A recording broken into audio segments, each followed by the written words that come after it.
Hey everybody, happy Saturday night. I had an amazing day.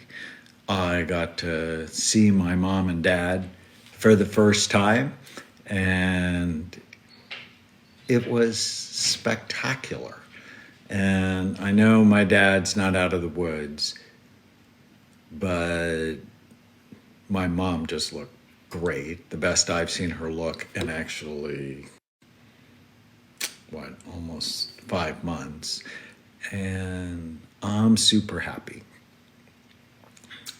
And then I got an email that said the incidence of anti-anxiety medications has spiked 34% during the coronavirus pandemic. And I'm like, but everybody knows the next pandemic that's happening is a mental health pandemic. Hello, Oregon. I have grandchildren that live in Salem, Oregon, and Las Vegas. I love Las Vegas. I just can't imagine what you guys are going through. In Illinois, we have a clinic in the North Shore, up by Highland Park in Bannockburn. But I digress. The incidence of anti-anxiety medications has skyrocketed. And that's not a surprise. I mean, you saw how the incidence of alcohol has gone up. I just love this. London, Montana, Roseville, bless you all for watching. And I'm a psychiatrist. I've been giving people drugs for almost 40 years. But it's really the anti-anxiety drugs that worry me the most. Why? Because when you start someone on Xanax or Klonopin or Ativan or Valium, they can't stop them. And that's not a good thing, especially if there's an alternative. And I'm not talking marijuana, and I'm not talking alcohol, and I'm not talking things that will hurt your brain. And so in my new book, if you haven't gotten it, please get it. If you've gotten it, go to Amazon and leave a review, because I hope you like it. There's a whole chapter in this book, and I love this chapter. It's called Mind Medicine versus Nutraceuticals. Here it is, Mind Medicine versus Nutraceuticals. And I explain the science behind nutritional supplements. And I'm like, this is the reason this is a toxic looking brain. Someone was on benzos, the other one on opiates. And I'm like, first, do no harm. Use the least toxic, most effective treatments. And then there's this detailed chart on what has A-level scientific evidence for anxiety and stress. Somebody just mentioned ashwagandha. A-level. So what does that mean? A-level means robust research conducted with more than 2 placebo-controlled double-blind studies. Ashwagandha, theanine, omega-3 fatty acids. That doesn't sound like any of those have side effects. None of them have side effects. And I talk about anxiety, ADHD, mood, memory, psychotic symptoms, sleep, and addictions. But tonight, and we'll do the others on other nights, tonight we're going to talk about anxiety. So what are 12 things you can do? But what if Xanax helps you sleep? Well, alcohol will help you sleep. Marijuana will help you sleep. The problem with Xanax helping you sleep is once you start it, it's going to be a devil to get off of it. And so we'll do sleep another time. But these things will help you as well. Postpartum anxiety and depression, number one, get your progesterone level checked and optimized. You don't want it to be low normal, you want it to be high normal. All right. Number one, attack each of the Bright Minds risk factors. So the idea, big idea in the end of mental illness, stop calling these things mental illnesses because they're not, they're brain health issues that steal your mind. And then about half the book, if you want to keep your brain healthy or rescue it if it's headed to the dark place, you have to prevent or treat the 11 major risk factors that steal your mind. And we know what they are, and Bright Minds is the mnemonic for them. So for example, B is for blood flow. Low blood flow, number one brain imaging predictor of Alzheimer's disease, but it's also associated with ADHD, depression, and addictions. R is retirement and aging. New learning should be part of your life all the time, especially in a pandemic. Now, most of you, I'm in California, we're at the dinner table, we have a month of this to go, at least. And so what are we going to accomplish in this month? Learn new things. I'm teaching my 10-year-old niece table tennis, backhand. She's really good. I'm so proud of her. I is inflammation. If you're eating sugar and foods that turn to sugar, if you're not taking good care of your gums, if you have low omega-3 level, you're not eating fish or taking fish oil, you have more inflammation, you also have more anxiety. You have more depression. G is genetics. Does anxiety run in your family? If it does, it doesn't mean you're going to get it. What it means is you should be masterful at taking care of it, at preventing it.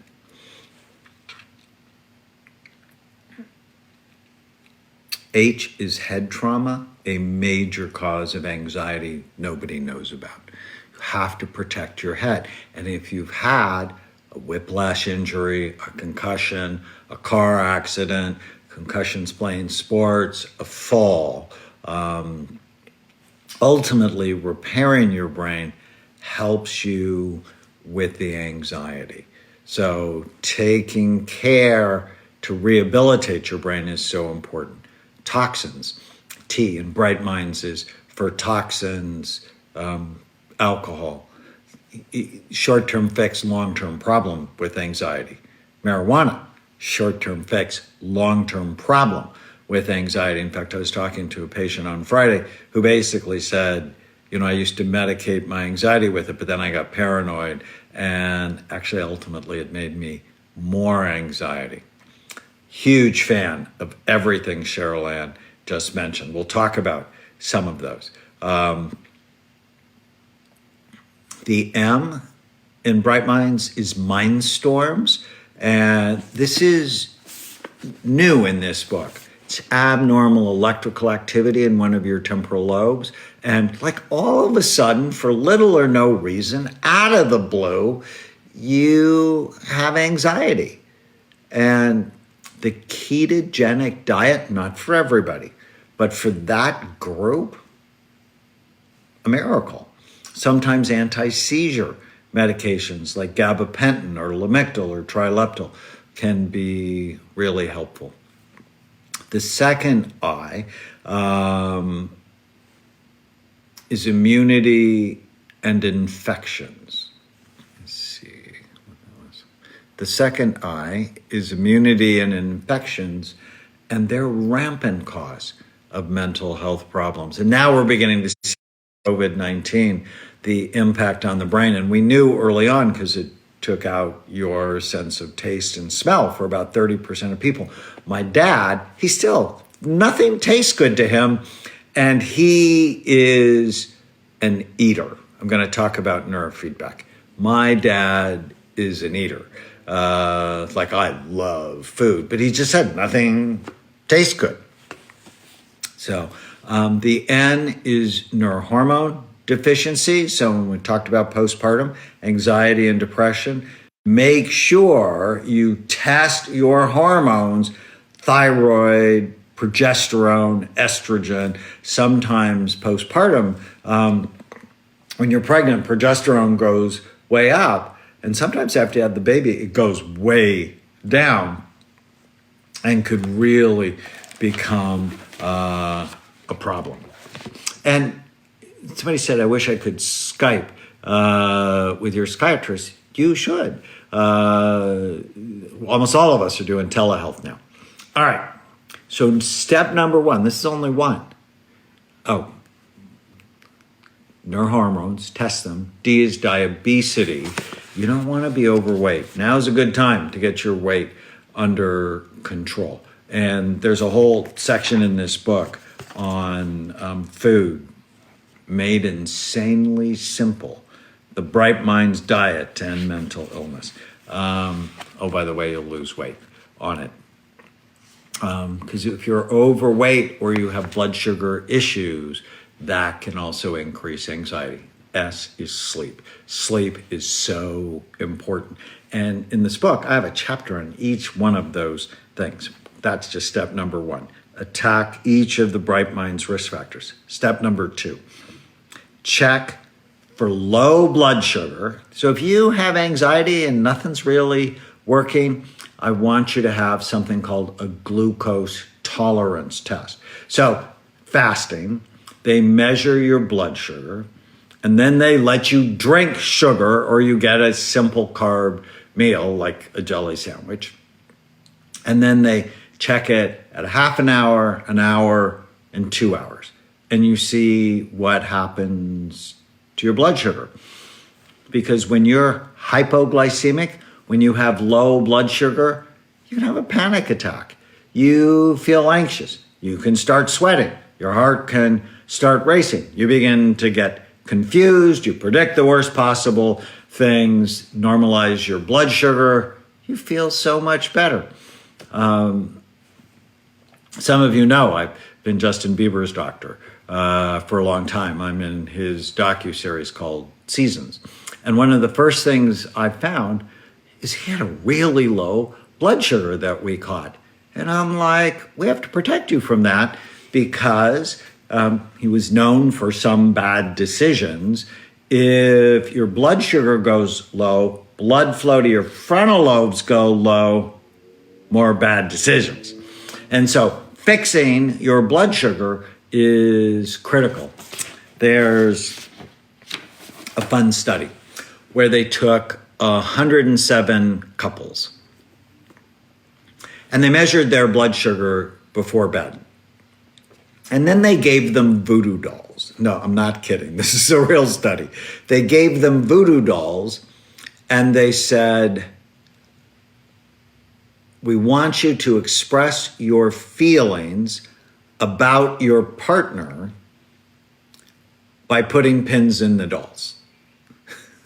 I just think this is brilliant. People who had the lowest blood sugar had more than twice the number of pins in the dolls. This says my father's watching. I love that. Hi, Pop. Everybody has been praying for you that is watching. So low blood sugar can make you anxious and mean. So we have something going on in my house called hangry. If my wife hasn't eaten and she said, I need to eat, people scramble to get her something to eat. All right, so if you're anxious and it's not getting better, with simple things, glucose tolerance test. You also need to do a CBC. It's a complete blood count.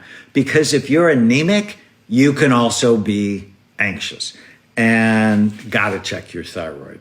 High thyroid classically is associated with anxiety, low thyroid with depression. But low or high, if it's not normal, it is critical to get your thyroid balanced. Okay, number 2. So number 1, bright minds, risk factors. Number 2, check blood sugar, CBC, and thyroid.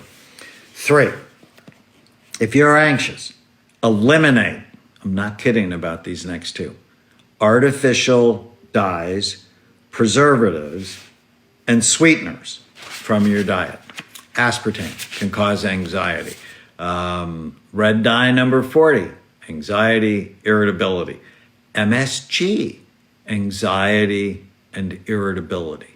I have a story. I had a guy, he came to see me from Minnesota. And he had a really bad temper. And it was really affecting his marriage. He'd get really anxious and really angry. And we scanned him, and he had a problem in his left temporal lobe, those Mindstorms that we talked about.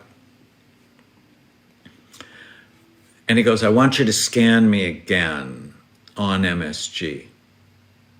And I'm like, why? He said, whenever I get MSG, I'm more vulnerable to explode. And so we scanned him on MSG. And it dropped the function in his frontal lobes and in his left temporal lobes. It's like, oh my God. And I said, well, you should hold the MSG, or I could put him on an anti-seizure medicine to stabilize that left temporal lobe. And I was sort of kidding. I'm thinking he's like, okay, I'll hold the MSG. He's like, you got to give me the medicine. I'm like, why? He said, you never know whether something has MSG in it, because it has to be at a certain level before the government requires labeling, and it's often labeled as natural flavoring. So, number 3, eliminate artificial dyes, preservatives, and sweeteners from your diet. Number 4, try an elimination diet for 3 weeks. I have an example of one in the book, but it's basically eliminate gluten, dairy, corn, soy, and then the artificial dyes, preservatives, and sweeteners like I talk about. And some of you are like, oh my God, that is so hard. And it's like, it's not that hard. There are 10,000 other things to eat. My grandson came to see me, and his parents were working with him on his diet. And he's like, Grandpa, there's just nothing I like. And I'm like, is that true? He's like, yeah. I said, is it absolutely true? Yeah. And so he was visiting me for 3 to 4 days. And I'm like, we're going to find 20 things you love that love you back. And we're now at 75 things. So let me just tell you a story. I had a guy come to Amen Clinics. He was very depressed, and he had suicide attempts, and he had electric shock therapy, and nothing worked. And I'm like, you got to try an elimination diet. And he argued with me for like 3 weeks. And I'm like, look, I have 40 doctors. You can go see one of the other ones. You have to do what I say if you really want to see me. And he's like, okay, I'll do what you say. And his depression went away. No lie. 3 weeks later, his depression went away. And so we were both curious. Well, what was it? And so we added gluten back. Nothing happened. And we added dairy back. And nothing happened. And we added corn back. And he said, within 20 minutes, he had a vision of putting a gun in his mouth and pulling the trigger.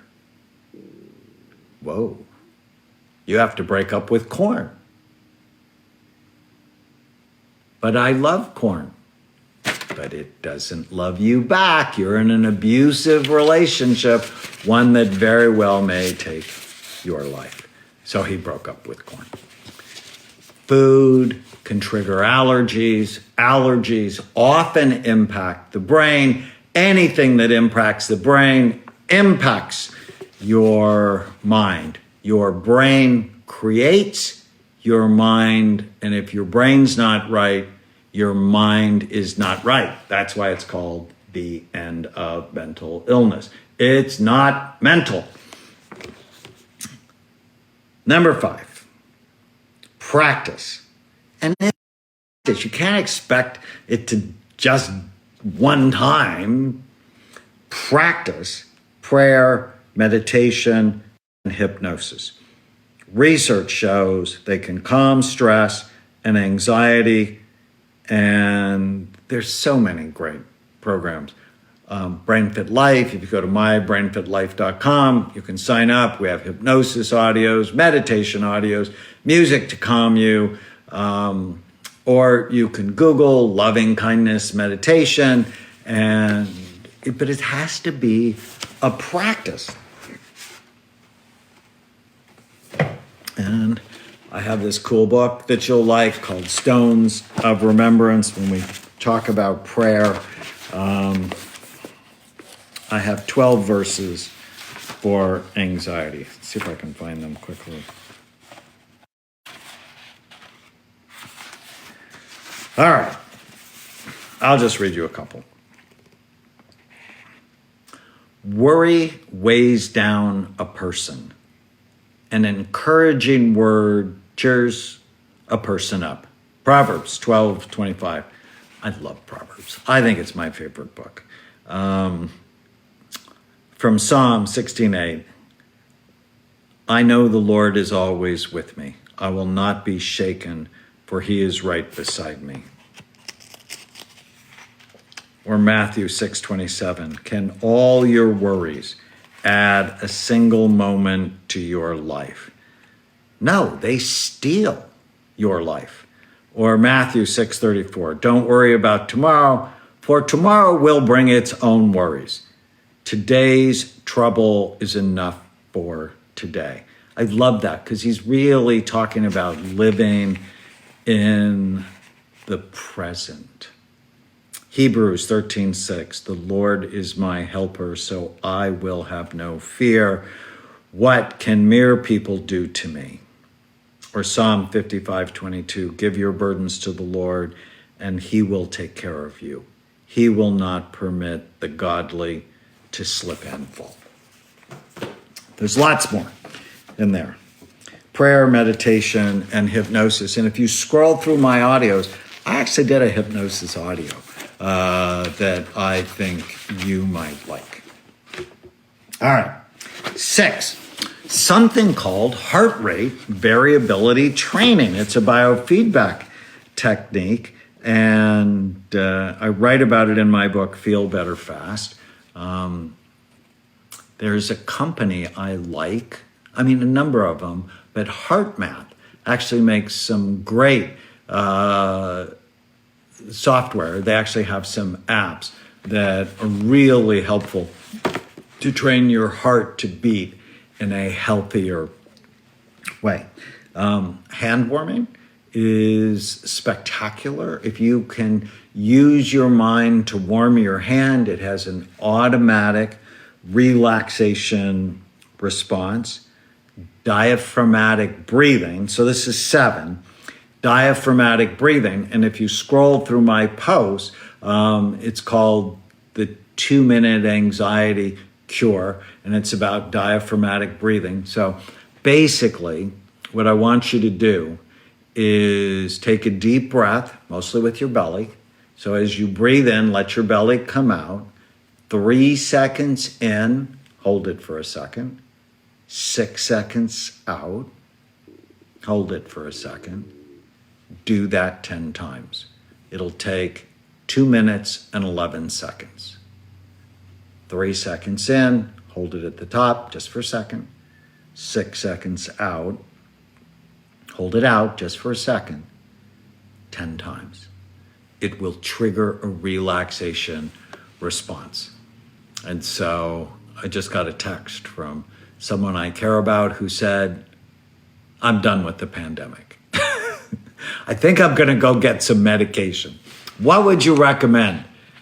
3 seconds in, hold it for a second. 6 seconds out, hold it for a second. Do that 10 times. And do that 3, 4, 5 times a day, no more than 15 minutes. And you're going to get control over your anxiety. And while you do it, sit in a warm tub, sit in a sauna, or just imagine you're sitting in a hot tub. Get your hands warm while you do the breathing exercise. It will just help you so much. Number 8, eliminate the ants. Kill the ants, the automatic negative thoughts that steal your happiness. Ants drive anxiety, especially fortune-telling ants, where you're saying this is never going to end.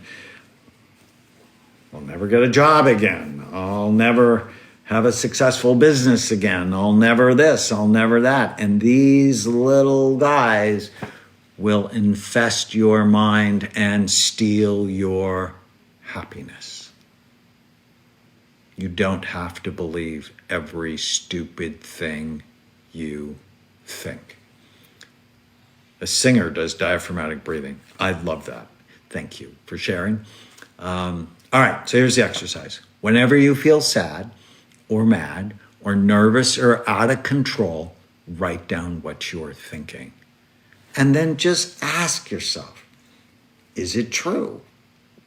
Can you absolutely know if it's true? And what I love, write down the opposite of what you're thinking. This will never end. This will end. It's so powerful. So write down your bad thoughts and then write down the exact opposite of your bad thoughts and ask yourself which one's actually more true. You have to develop an internal anteater to get rid of the bad thoughts. Whenever you feel sad, mad, nervous, or out of control, write down what you're thinking and challenge the thought. I was on a podcast yesterday with Mitch Albom. He's just like a big hero to me. I love him. He wrote Tuesdays with Maury. He's in the 5 People You Meet in Heaven. He has a new book. CBD, not a fan. We'll get to that. On Mitch's podcast, he said, well, what about, he and I are about the same age. And we've lost like a season, maybe 2, with the pandemic. And what if you have the thought it's not fair? And so we worked that thought. Love that. We worked it. Pandemic's not fair. I lost a season of traveling. I mean, the day it started for me was March 10th when The End of Mental Illness had just come out the week before. I was going to be on the Mel Robbins show. It's a syndicated nationwide television show. We had scanned Mel, and I was headed to New York, and we were going to do a whole show on my book, which would have really helped the book. And I got the call saying they were going to shut the building down, and I didn't go. And, you could go, well, that's not fair. I was so glad I got that call because I was already worried and did not want to be on a metal tube with COVID-19. And so I didn't let my mind go to it's not fair. And so again, when you kill the ants, here are these 5 questions I got from my friend Byron Katie. 1, is it true it's not fair?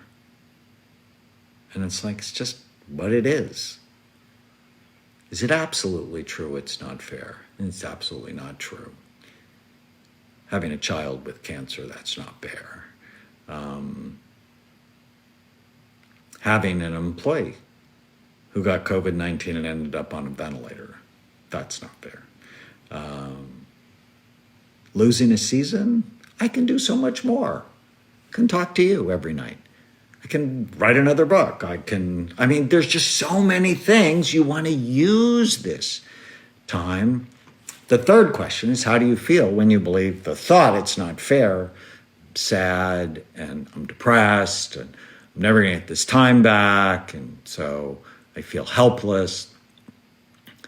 Negative thoughts make you feel negative. And the fourth question is, well, how would you feel if you didn't have the thought? Well, I'd feel okay. I'd be free. But I love the fifth question, and that's what I asked you to do. Take the original thought, it's not fair, and turn it to the opposite. It is fair. And just ask yourself, is it true? And I love what C.S. Lewis wrote about the atomic bomb in 1948, that when we think it's not fair, think about if you lived in the 16th century in London, where they had a pandemic virtually every year.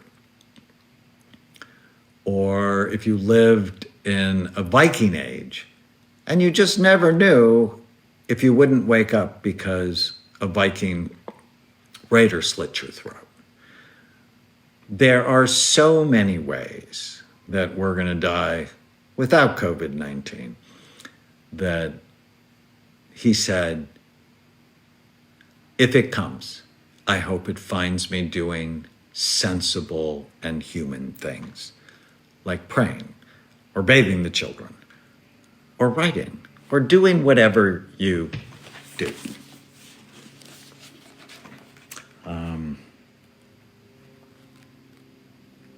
The ants. 9, calming exercises. Yoga, Qigong, Tai Chi. And our 10-year-old niece, Tana's working out. She's watching a yoga video. So with the internet, you can learn yoga, you can learn Tai Chi, you can learn Qigong. I actually found Qigong. I published a study on Qigong and how it enhanced brain function. Really simple exercises and learning how to direct energy in a positive way. Question about what do I think of emotional freedom technique and tapping. I like them. For some people, they work really well. Nick Ortner is a friend of mine. He has an app. It's got like 1 million downloads called the Tapping Solution. I like that way more than I like Xanax. Also, there's another technique called havening. Another one I love called EMDR. So there are all these techniques to calm you down. Number 10, before taking an anti-anxiety medication, Nutraceuticals. We talked about them a little bit. L-theanine as A-level scientific evidence for anxiety. Dose somewhere between 200 and 400 milligrams a day. GABA.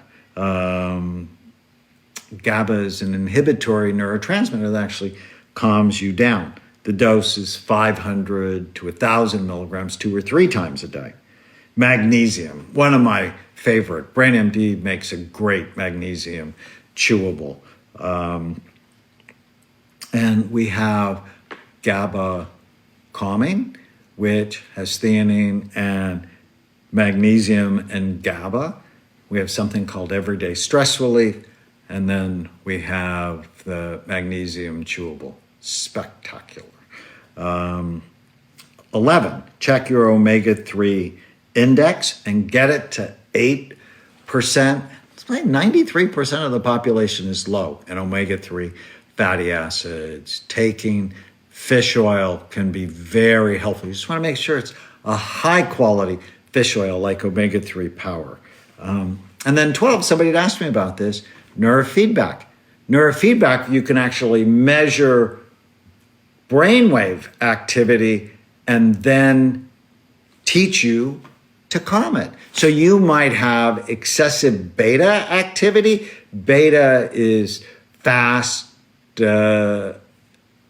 activity in your brain. So there's delta, sleepy brainwaves, theta, relaxed, daydreaming brainwaves, alpha. There's been a lot of research on alpha training.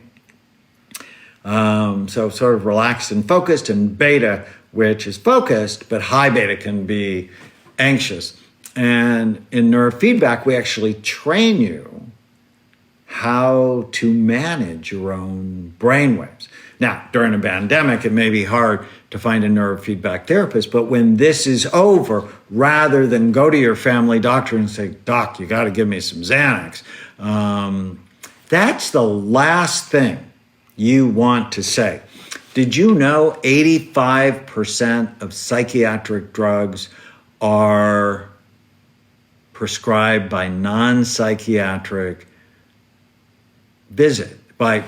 are prescribed by non-psychiatric doctors or healthcare professionals that do standard of care treatment about 12% of the time?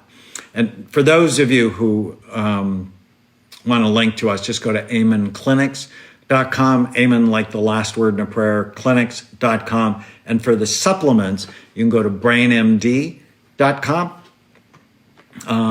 And if you've taken Xanax for a long time, you should work with a healthcare professional on how to decrease it. I actually decrease it like 10% a month, just to give people a soft landing.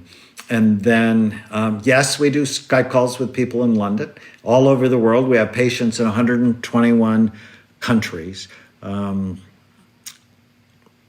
So there's so many alternatives to deal with anxiety than I'm going to go to the doctor and get drugs. That's not a good initial strategy. A good initial strategy is learning to manage your mind. Mental hygiene is just as important as washing your hands. You need to disinfect your thoughts, kill the ants. And you can't do it once. You can't I tried it, didn't work. No, you need to do it on a regular basis. If I just ate well at lunch today and expected I'd lose 30 pounds, well, that didn't happen. I need to do it consistently over time. If you want to get control of your mind, you need to do these things consistently over time. If you just wrote out your bad thoughts and then wrote out the exact opposite of your bad thoughts and just go, well, is that true? That alone, writing them out, helps to get them out of your head. Somebody had asked about CBD. I'm just not sure. I'm not a fan of marijuana. I'm just not. I published 2 studies, large studies, one on 1,000 people who used marijuana on a regular basis. Every area of their brain was lower in blood flow. And then I published a study on 62,454 scans, the world's largest imaging study. And marijuana was one of the things that prematurely aged the brain. Now, CBD, in my mind, the jury's out. People go, it's not psychoactive. That's complete nonsense. It's totally psychoactive, and that's why it can help anxiety. And it's been shown, at least in one study I know, to help with social anxiety. But it's been unleashed on the world with so little study, and there's a gazillion companies making a killing on it. Like theanine. Theanine has A-level scientific evidence. It helps. Let's go with these 12 things first. Anyways, I appreciate all the engagement in the book, where you can get the studies and the end of mental illness. It's a big promise, I know. There are 1,084 studies in this book. 1,000. 80%. So you want to get all the studies I just talked about, the end of mental illness. You can get it on Kindle, or you can get a hard copy, or you can listen to the audio. I'll be back, and we'll talk about ADHD and depression and addictions, insomnia, and more. Have a great night.